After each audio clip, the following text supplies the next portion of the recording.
Hello and welcome back to the letter.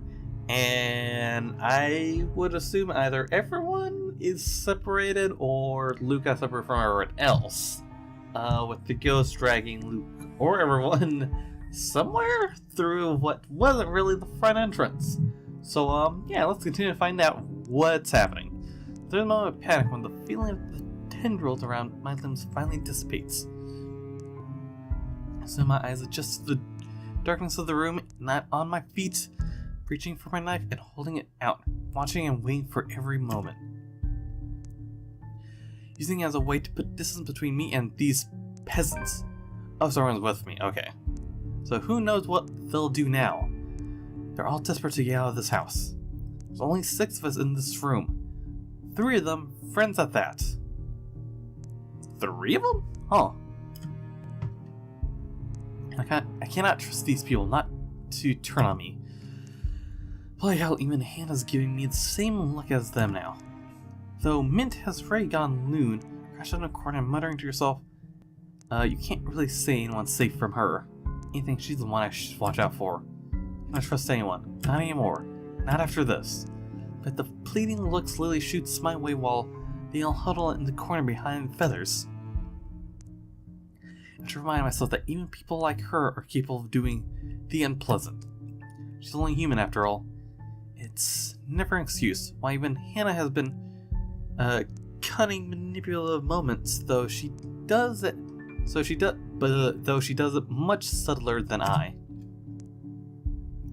Why else would Lily show this letter to us that day if not to save herself? I guess that backfired on her that she and her own friends are also stuck here. Still, I have every right to be livid. Everything that I've built has fallen apart. All because these people came into our lives. You! All of you! This is all your fault! Okay. If I've died to this bloody case, I'm taking you all down with me! Put that knife down, Lucille.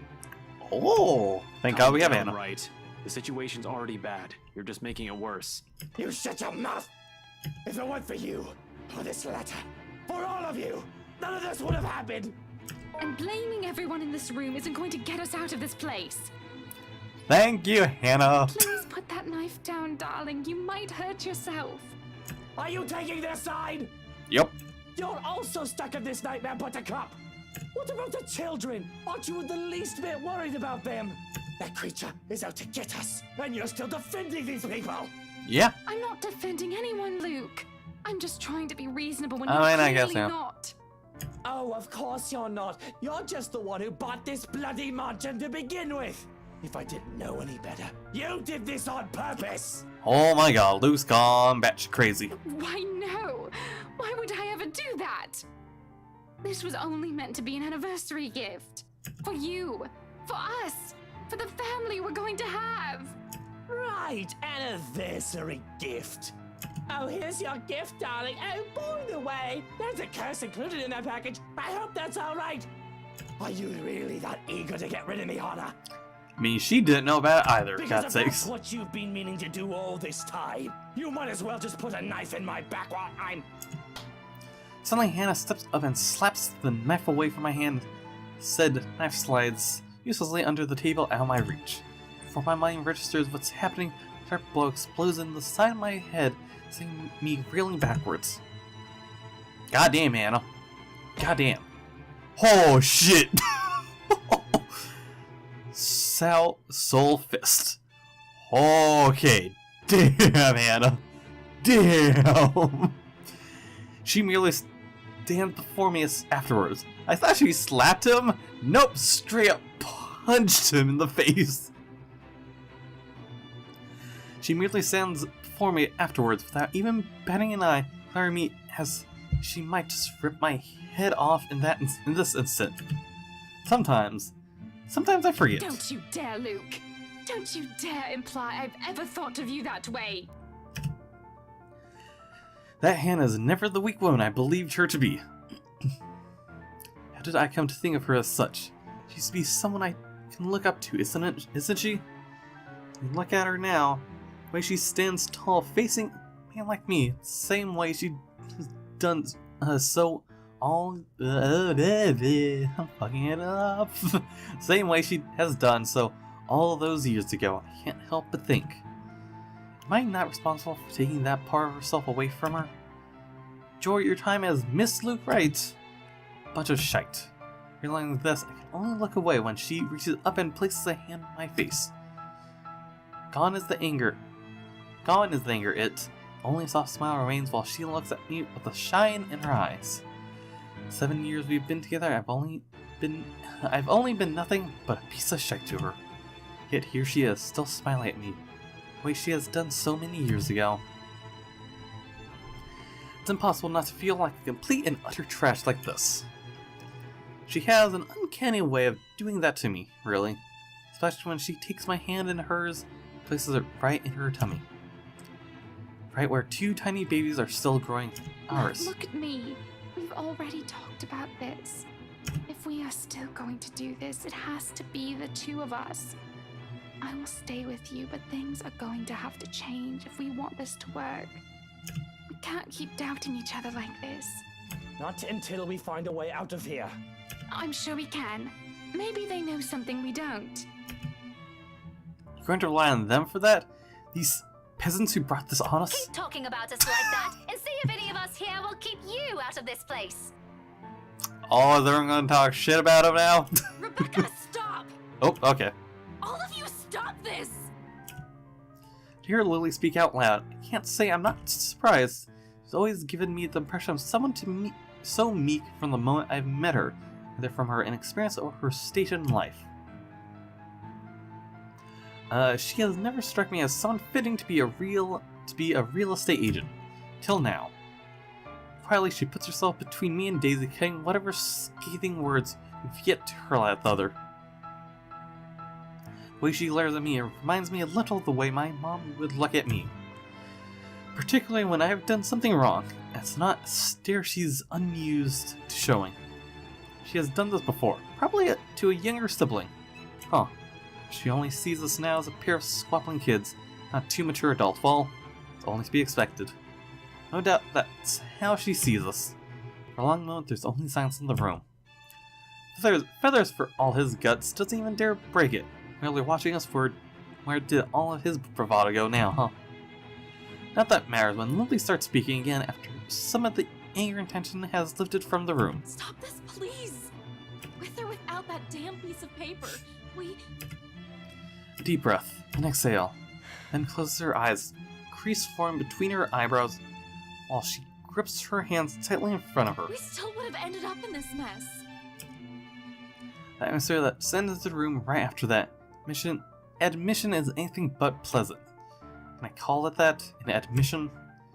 It seems like it from the way her eyes nervously flick between her friends and I.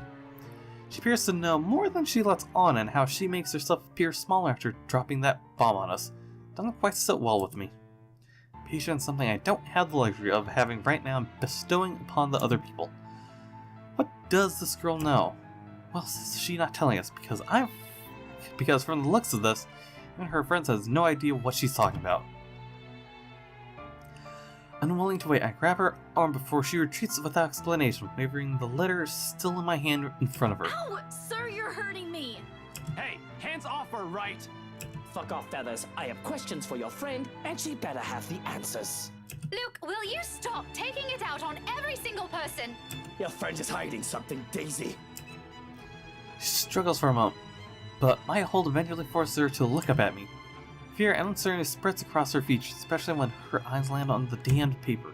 Much as I want to be considerate right now, I want answers. What do you mean, Lily? I'm not sure about it.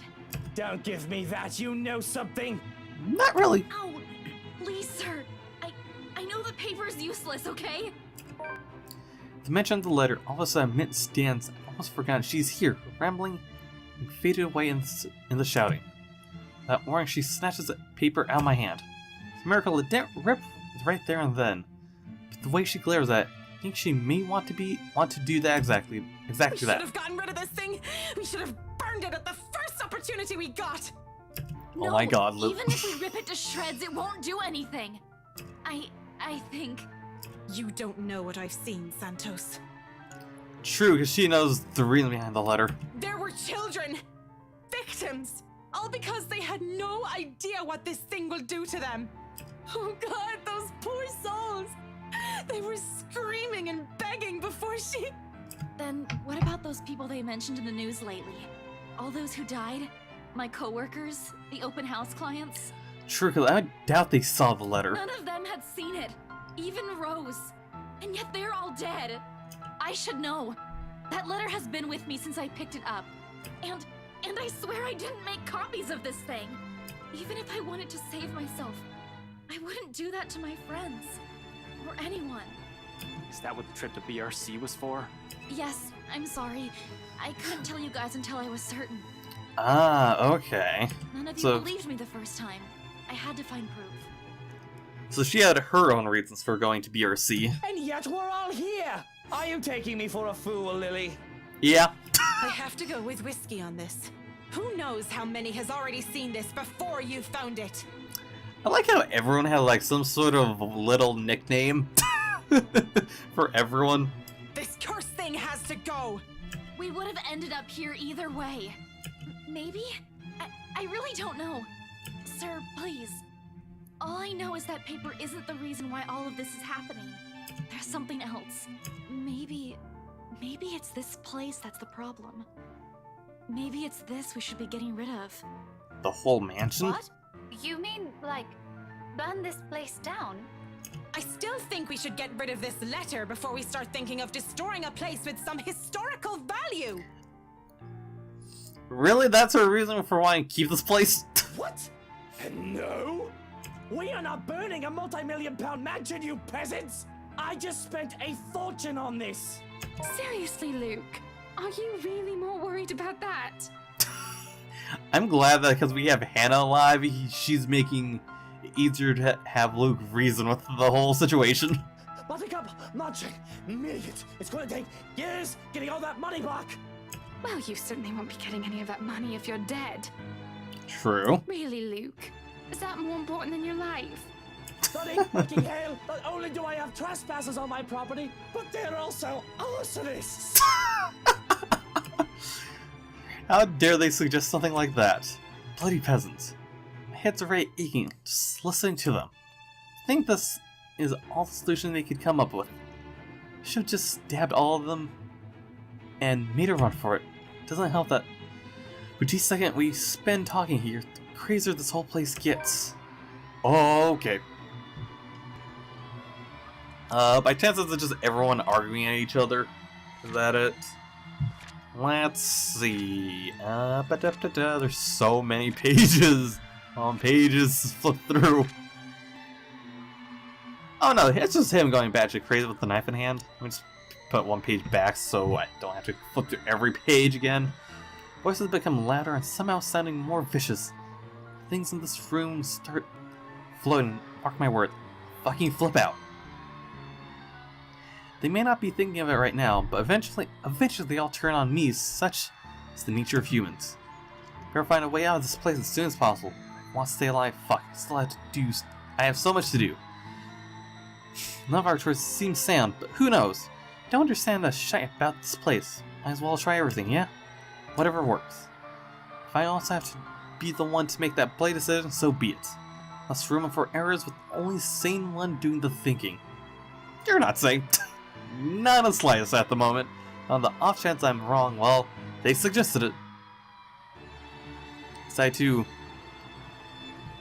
Oh, so we can either go with what they want or go with what he thinks is the best situation. Yeah. Burn the mansion. Because even if we destroy the letter, it's not gonna mean a damn thing if the full situation occurs, so fucking burn the whole place. I'm going to regret this, I will. But with these cries growing louder, this has become the easiest decision I've ever made. I'm getting tired of hearing her sobbing, really.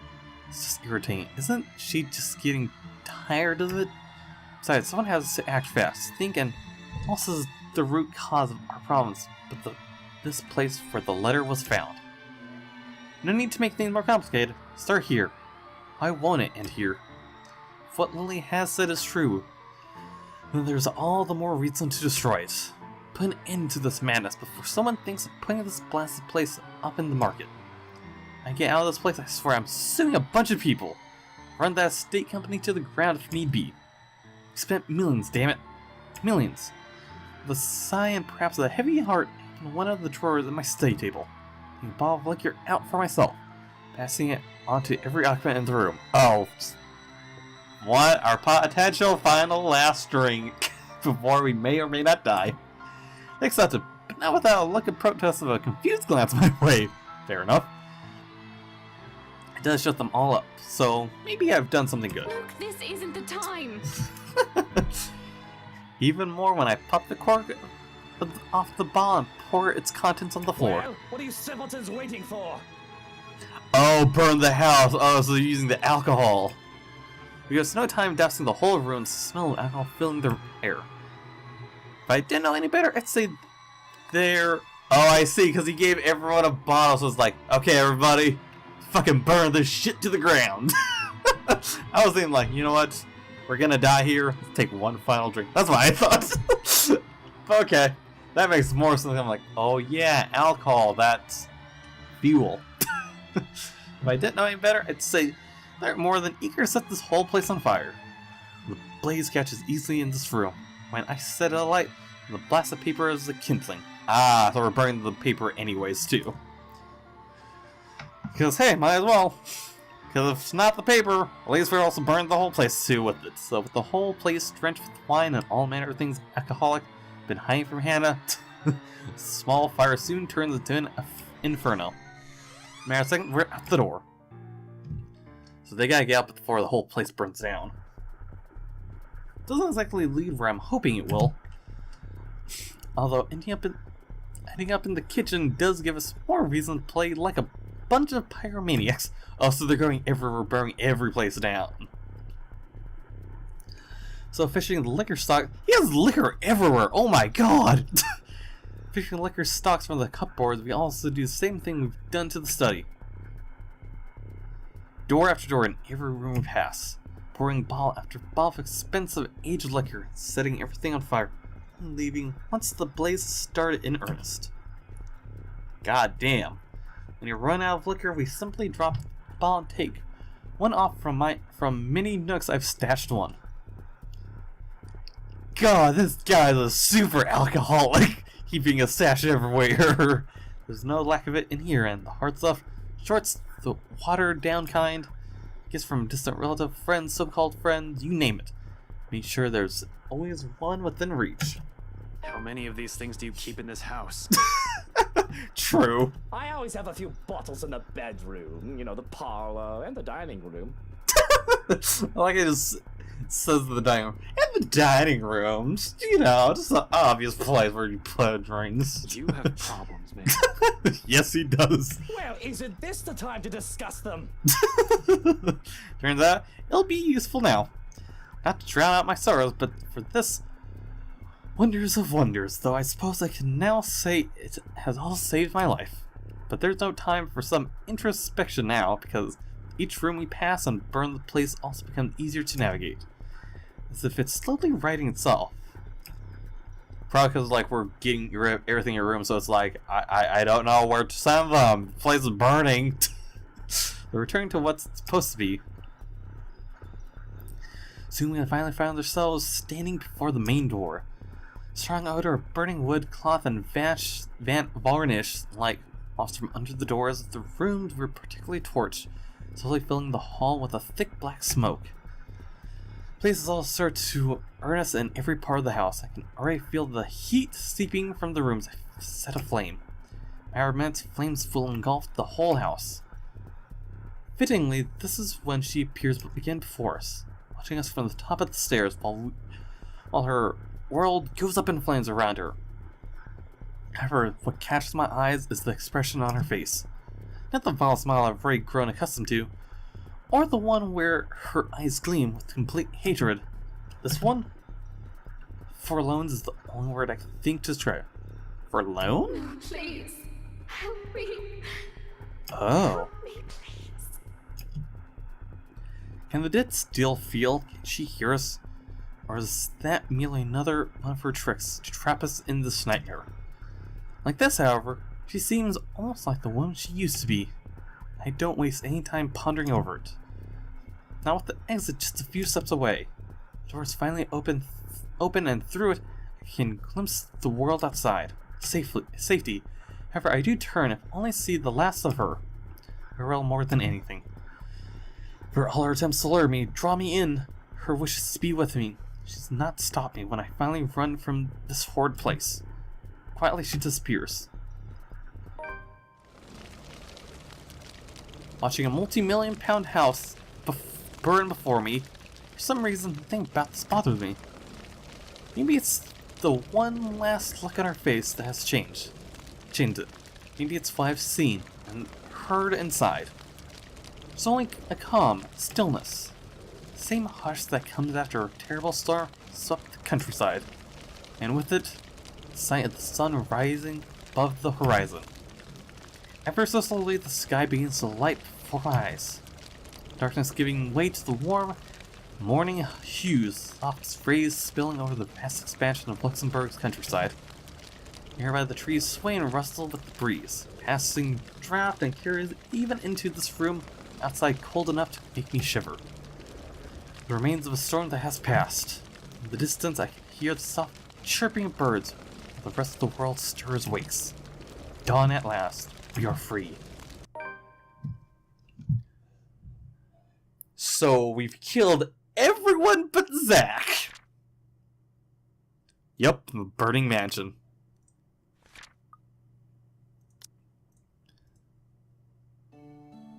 Oh, so now we're in epilogue. Okay. So we're now finished the game, I guess. I think. It's like the flames that engulfed the mansion that night. Whispers quickly spread across Luxembourg City after the incident. Officers who investigate have simply deemed it an unfortunate accident. Regardless of the truth, Wright files criminal charges against Briar Realty Company after, for undisclosed reasons to the public, forcing the latter to declare bankruptcy. A move that has merely stoked the rumors further. For those who still believe in the stories of the old and those who know the truth, it is but a testament to the curse and the secrets the Ermengarde Mansion has hidden for centuries. If there will come a time, those will finally be revealed. Only the ashes of the now ruined mansion know. However, on nights when the wind howls and thunder booms across the sky, some still claim hearing a voice where it once stood. Of cries and wails that fill the nights, desperate calls of help for anyone who dares listen. As for those who once tread its halls... Oh, so now we get to know what we did with everyone. Except Zach. He's the only one we killed, and I feel so bad for it. He's the only one that does it ends well. Oh, we just get the piano version of the song. Oh my god. But at least we got someone or a pair to go right, I guess. So, despite, because like, let me just say, I've seen like so many images that I was like, damn it, I slightly spoiled myself on something that I would react to. But with the few that I managed to get away with, I'm like, yeah. So this one, I'm like, yeah, I've not seen that. I didn't think there was a thing that could occur. Because with the images I saw, I thought he was supposed to die. I guess not. He could live. So despite their problems, Luke and Hannah Wright managed to salvage their 7-year marriage. So they got so they're twins, a girl and a guy. Okay, so not without its fair share of challenges, of course, especially for Luke. But for the sake of their children, he tries. Although the man still fears fatherhood, afraid of becoming like his father was to him. However, with little help from Hannah, he eventually comes around, especially when the twins are born. They're so happy together now. So he's still far from being a good father, things he will never be. There are parts of him that will always remain unpleasant and will exasperate Hannah to no end. But even someone like him sees the joy in this and having a family. For the first time in a long while, he admits he's content. They're happy. Wait, is this Isabel?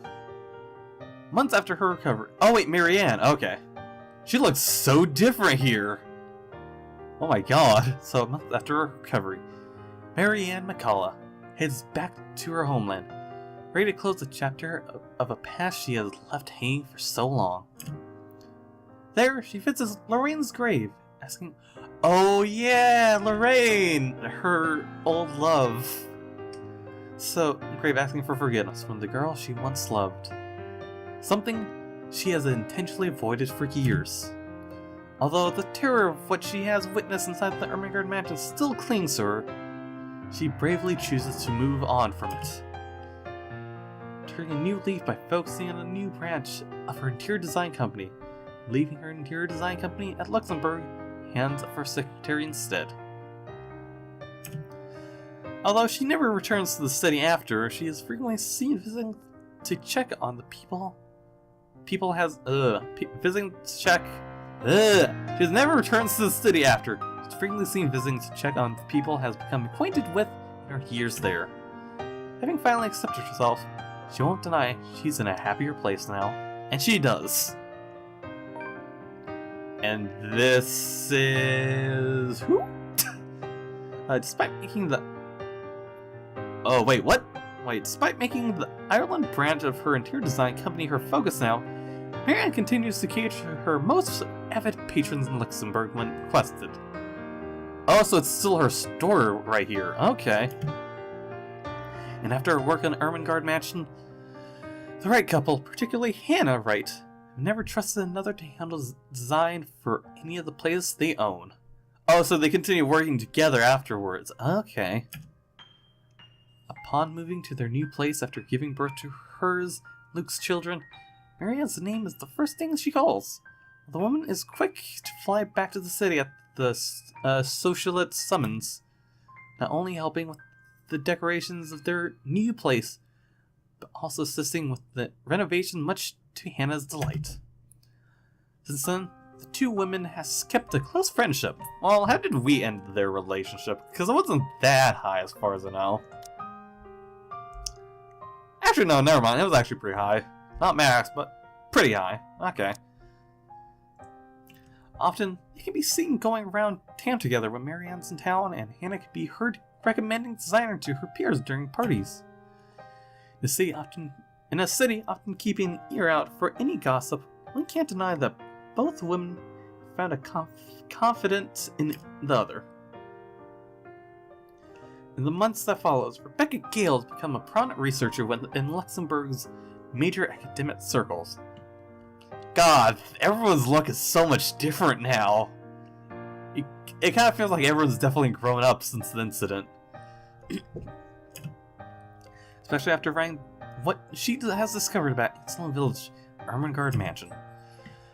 With help from Professor Andrew Clark, she is soon able to secure funding to continue her research, presenting her findings yearly at local international symposiums. There we go, I think.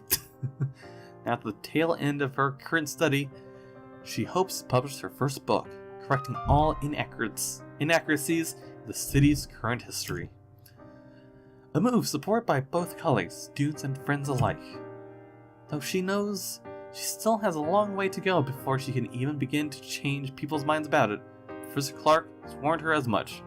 She perseveres, doing it not for herself, but for the sake of what she has lost after the curse. Oh god. For Zach. As fresh as the wounds are still, this is how she remembers. Is that Ashton? Things have inevitably become strained between Ashton Frey and Rebecca Gale in the months following her confession. Hold on. Dog ruined the moment. Yeah. Okay. So, yeah, because we didn't end their friendship well at all. It just went downhill with what I chose. It sucks to see that they're separated now. And with their lives getting busier, the two have eventually drifted apart. Although neither talks about it, the teacher still strives to forget an old love. It's clear in Rebecca, there are still feelings left she couldn't let go of. If anything, however, this has only made it obvious how much has changed between them. How much he has clung to the idea of Ashton from their younger days. One they may not have been there in the first place. Merely an idea for a starry-eyed young girl. If there will be a time she will be able to accept this, move on from the hurt and repair an old friendship that has fallen to ruin, only she knows. Oh, so they're like good friends now. Okay. So amidst her struggles, Rebecca finds an unlikely company in Luke Wright. While being a father has kept him busy nowadays, he still managed to make time for his goddaughter, Kylie Suarez. Which I hope she's normal now. Though the man still won't admit it when he asked, Rebecca still regards the man as insufferable. She doubts it'll never change. After all she has seen, much as she denies it, she now considers his presence the closest thing she has to comfort. A similar sentiment the businessman seems to hold in confiding in the woman of his own problems and fears, things he cannot voice out to his wife. Their friendship may be awkward at best, but with the grim reality of death having once shadowed over the two of them, something they eventually grow fond of in time. I mean, we did have their friendship at Max, so it's a weird friendship they have, but it's a friendship nonetheless. Isabel! Oh, she's now letting her hair just go down, and I think she has her hair a bit braided. So with her newfound courage, Isabel Santos finally chooses to pursue what she really wants for herself. Is that supposed to be Ashton back there in the front on the left? Or is that just someone else? I don't know. Having made enough to keep her family afloat for years, and with their blessing, she quits her job at Briar Realty Corporation. I mean, it did also go down, and takes a scholarship offer from the local university. Though remarkably out of practice and unsure she'll be able to keep up by the time she returns to university, she finds her feet soon enough with help from people close to her. Her confidence and her skills growing, so the number of people recognizing her and her work. It doesn't take too long for several award-giving bodies to take notice of her. For all her accomplishments, however, she's never truly forgotten what happened at the Ermengarde Mansions. Nor was she lost. Oh, it makes me feel so bad. The fact that everyone's doing what they do for the sake of the one that they lost, or pretty much in memory for him. The image still reigned in her on a particularly unpleasant night. Terrors continued to visit her dreams. She knows those won't ever disappear from her life. It's become a part of her the same way death has permanently taken from her. However, she's no longer afraid, and with a brave face she carries on, earnestly wishing that someday she'll be able to paint brighter, more vivid thoughts on her canvas. An honest portrayal of life and hope amidst the fear. Shortly after accepting the scholarship grant from Luxembourg University, Isabel moves from Salem residence in favor of staying in a dorm close to her campus. And is that somewhere with Rebecca? Although Rebecca Gale's quick offer assists for the move, she does admit she will be missing her neighbors of more than 5 years. Oh, because she's moving. Oh, okay, yeah. I forgot they lived right next to each other. When all's said and done, she has become fonder of the girl over the years, and with their shared experience over the curse, they've only grown closer. Isabel leaves with the promise to visit every once in a while, and even though she still jokingly complains about Rebecca's bossy attitude, she confesses that she also misses the woman's fussing. After all, a place miles away from her real family, Rebecca is still the closest thing she has to a sister. Huh? Who's that? Wait, huh? Is that just a teacher? I don't know.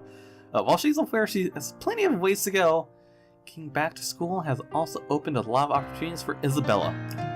At times, part-time work have started to come in droves, and she is able to support herself financially through her art alone. Something she has only dreamed of as a child. And when clients are generous enough, she's able to send money back home as well, despite her family's reassurances. One such client, Marianne McCall, interior design company, who frequently commissions her for murals after the woman has learned of her skill. Oh my god, I wasn't sure if they would stay together because with Isabel we only interacted with her once, I think, really? I know there was a moment with her before that I wasn't sure of, because it was just sort of random, I think? But the only one moment that I remember clearly with their interaction was with her cat. I was like, fuck, I screwed it up entirely. Because we only ever had 2 chances with her. I guess just with on Marianne's part, we had a bit more interaction with her, but they never really interacted much, so I'm glad they get to be with each other still as friends, so it's fun. Yeah, just read it. Though at times she finds it difficult to keep up with the interior designer's standard for quality. It's a job and challenge she's only happy to accept, if it means doing what she loves. Huh?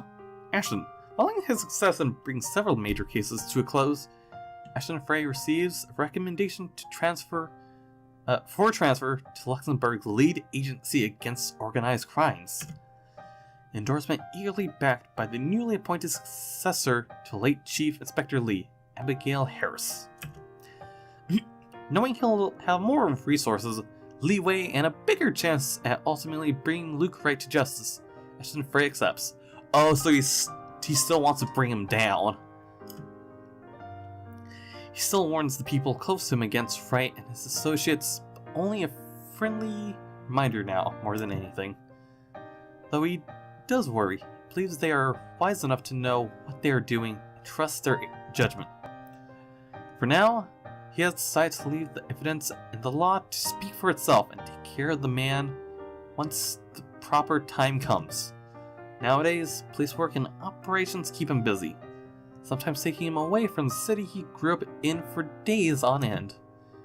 A rare thing for him to enjoy once upon a time, yet this time he never loses his drive. Simply growing more determined after finally found a clear purpose close to the rush and excitement he dreamed of as a child. Although Ashton still keeps mum about specific details of his work, his experience with the curse has slowly taught him how to open up, especially to those who he knows that genuinely care for him. He still has a long way to go, he knows that, but for the sake of people who are still with him, those have chosen to stay, as well as what he has lost. Makes me feel so sad. He hopes that there will come a day when he no longer has to hide behind his own lies. A day when he's no longer afraid of facing the truth in his own words. I haven't even read it, but this looks funny. I know that, by the way, this is probably a super long video. I just don't want to end the epilogue right here, so I want to keep it all in one video. So, between the lingering trauma and their measly attempts at normalcy, it takes a few months for the awkwardness to finally lift for both Ashton Frey and Isabel Santos. Several weeks trying to find their voice and remembering how to act around each other despite enduring infections. But once the uneasy phase, only their usual banter and report to fall back on, casual talk and their friendly jibes. For both of them, it's easy, like breathing, like coming home after another journey, a comfort, despite the things they have gone through. Their days may still be filled with petty arguments and light teasing, but the aftermath, when all has been said and done, something constant has already been forged between them. A quiet, steadfast thing they can both hold onto as they both carry on. Was ever? Oh, okay. Yep. And so this is the end of the letter. And out of the 7 people, Zach's the only one I've killed. And with the way they do it makes me feel so sad. I didn't think this... like, out of games I've played, I think for a visual novel like this, it's like the only game I probably definitely would really highly recommend for anyone. And I don't think I'm going to go back and play this game again, or at least to record anyways, to get the true, really good ending. Because I feel like even with how they ended this, there's still part of it that I feel content with. Because everyone still ends up happy in their own way. So it's just sad that I couldn't have Zach be there.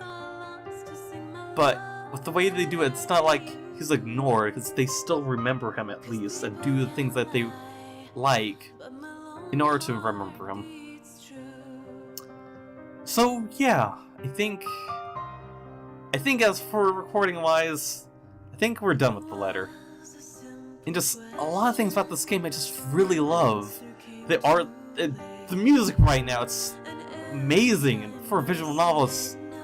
God. The only weird thing is that there's some voice lines I feel should have been there. They, for some reason, I would assume is glitched. It's weird how it started to occur more often towards the end of the game. Yeah. It's just... God, if anything, this has probably become one of my favorite games now.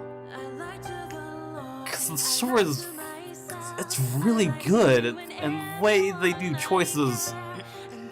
Even though I imagine it's not really a whole major thing for the choices to affect things, but to see it start to be noticed towards the end and here and there throughout the story and just in general, this is like the only game I ever really came across of playing that the choices actually matter in some way. Because I imagine most of their choices really affected Luke because we really didn't do anything with them. The only guy I ever got 2, but that's it. Or 3, I guess. 2 or 3. But yeah, it's just... I still don't know entirely what happened with Servant, but I could vaguely guess what happened. And I guess the only way I could really find out is if I kill everyone. But I think I could pretty much for the most part understand the situation, because she is batshit crazy. But yeah. So if anything, I'll leave this as is. Just keep playing on. I think it's almost done though. But yeah, if you guys enjoyed this series, if you enjoyed the video, even though it's super long, yeah, leave a like, and if you guys want to see more of anything I make and do, because I still have a couple of games that definitely want to get around to it. It's just taking so fucking long to get finishing. Yeah, it's just... like, I feel sad with how I ended the game, but I still feel satisfied. Anyways, yeah, if you guys got anything you want to say, and I'd like to know what are your guys' thoughts on this game, because I'd like to know, because this is such an amazing game, especially for just a visual novel at that. So, yeah. With this, I'll see you guys in the next video. Next time, comrades.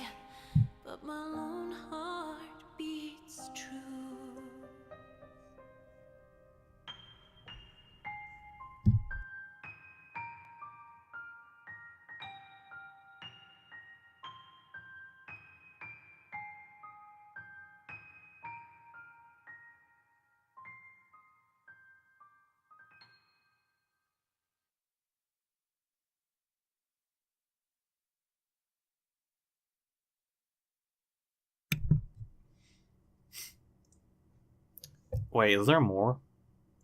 Teal? Where are you, Teal? Don't tell me something happened to Kylie! Teal? Please? She's here!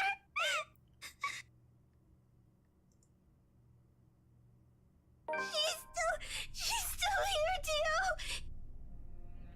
What?!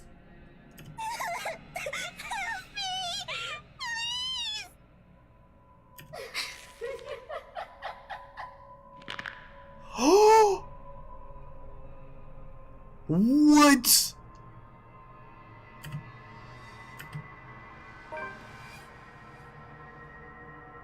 Shattered fairy tale?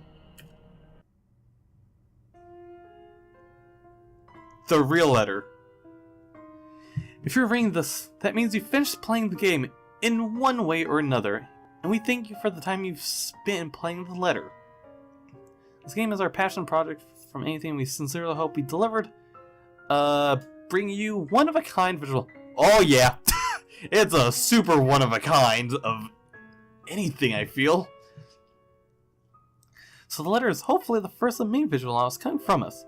If you like what we did with this game and would like to support us, please consider the Patreon account. Okay, it's just because I'm saying, hey, come support if you enjoy this. Which if I could, I would. Thanks so much for playing. Let's talk soon. But what the fuck was with that ending? Did I not do something right? Was there something more I was supposed to do in order to keep the ghost away? 'Cause that's creepy knowing that I didn't actually finish her off. She's still alive? I thought we were gonna end this video with the whole outro song credits. Nope, I'm very fucking confused. What? What? God dies. Oh, I think these two are supposed to be with Hannah, if I'm recalling seeing spoiling myself with accidentally. Because internet I got 12%. Oh, individual good. Oh, wait a second. Romance endings? Oh my god, there's so many different kinds. And the only one we got was Luke and Hannah. Variant 1? Okay. Friendship good? Wait, who did we get bad with? Oh yeah, never mind. The only bad we got. And then everyone else is good. We didn't get any individual bad. So we got good, but we didn't get true. Huh. Well, shit. But I imagine if I get the true ending, though. Yeah. I don't think we would have gotten Kylie killed. Oh god, that is... What the fuck? I really hope at the true ending she's actually dead. Or gone, technically. Okay, but, yeah. Yeah. What the fuck?